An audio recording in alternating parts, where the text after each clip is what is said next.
My, how times have changed. Remember the days back in the 70s when it was all innocent? It was almost like the 50s, a little more radical, but, you know, people weren't so uptight back then. People weren't, I don't know.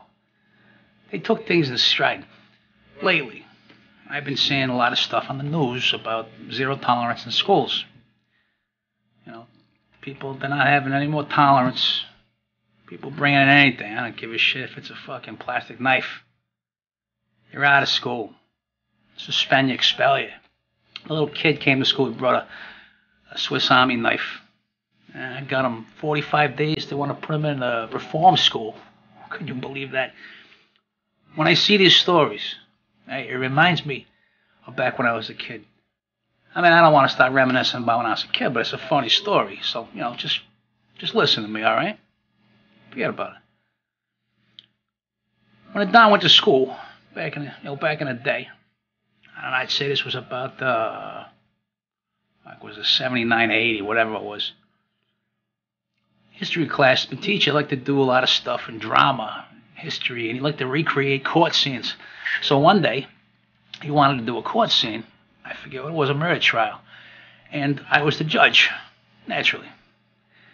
And we had it all set up. I had the cloak, we had the bench. You know, my buddy Bill was the prosecutor. So the teacher, and I want you to remember, no, this was back, we were all punks back then. You know, black leather jacket wearing fucking punks. Cigarettes rolled up in the sleeves. But this teacher liked us. We thought he was a cool guy because we dug history. And he liked us. He didn't care if we were half in the bag. You know, he just tells us to sit in the back of the room, put your heads down.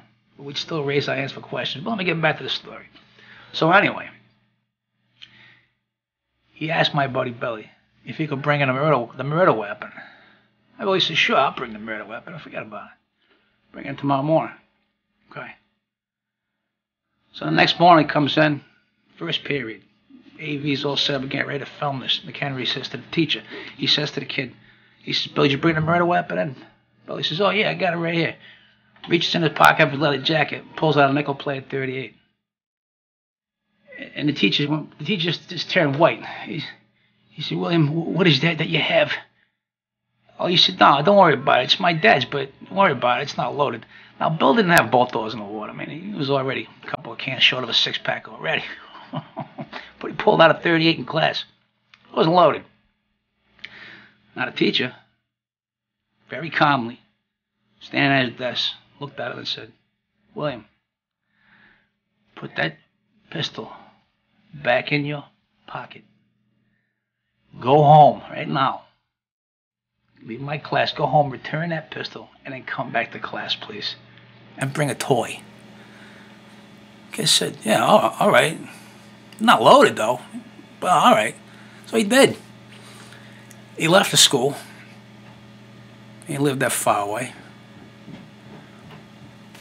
Brought it home and came back. If that happened today, forget about it. The SWAT team would have been there, been all over the news. That's a true story. Yeah. Something I figured I'd share with you. Have a good one.